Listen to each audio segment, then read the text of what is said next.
Gas cylinder मिळवण्यासाठी जिकडं तिकडं हा सगळा प्रकार सुरू असताना आपले मुख्यमंत्री देवेंद्र फडणवीस काय म्हणतायत बघा.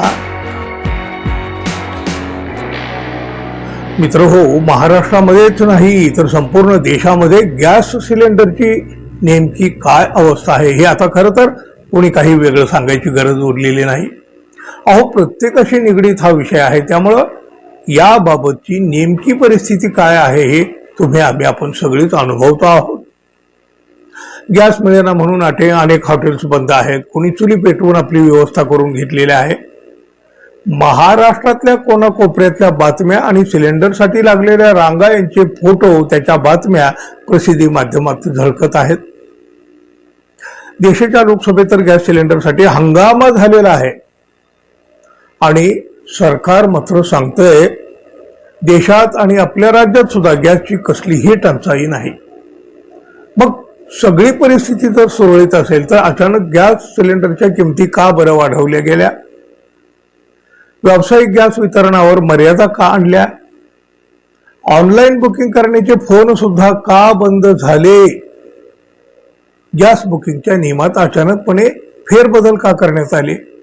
म्हणजे या प्रश्नाची उत्तरं सुद्धा जनतेला मिळायला हवीत.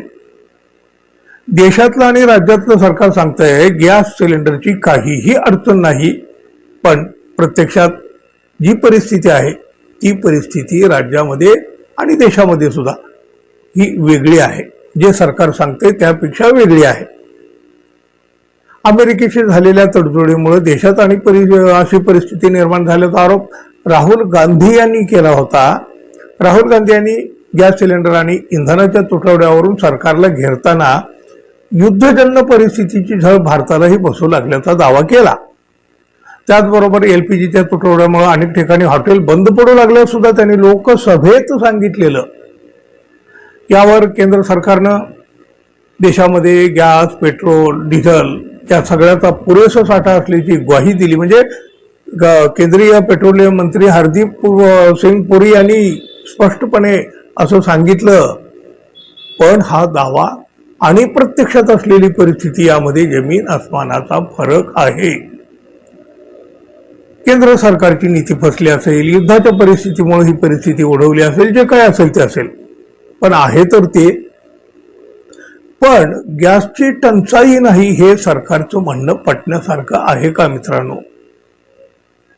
अशी कुठलीही परिस्थिती उद्भवू द्या बघा, भाजप सरळ सरळ विरोधकाच्या डोक्यावर खापर फोडून स्वतः नामानिराळा राहण्याचा प्रयत्न करतं. आपलं अपयश झाकायचं सगळा खटाटोप सुरू असतो, हे काही नवं नाही. गॅस सिलेंडर मिळवण्यासाठी जिकडं तिकडं हा सगळा प्रकार सुरू असताना आपले मुख्यमंत्री देवेंद्र फडणवीस काय म्हणतायत बघा.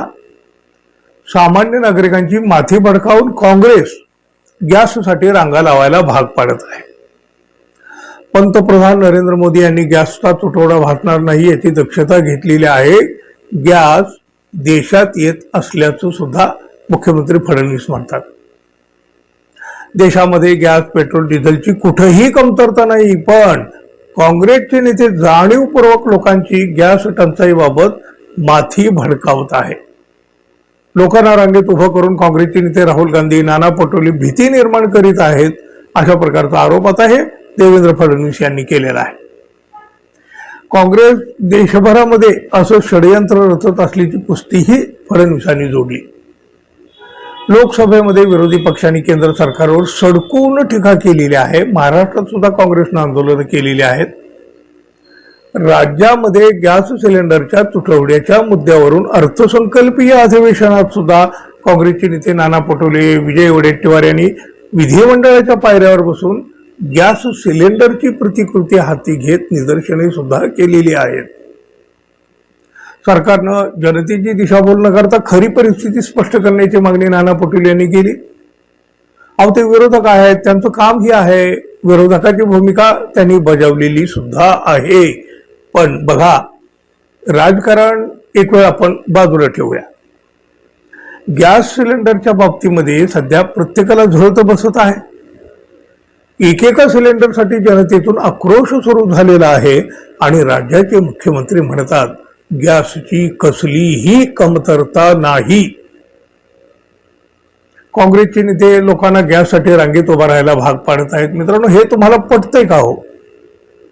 अहो, गेल्या काही दिवसापासून ही सगळी परिस्थिती तुम्हीही अनुभवत आहात.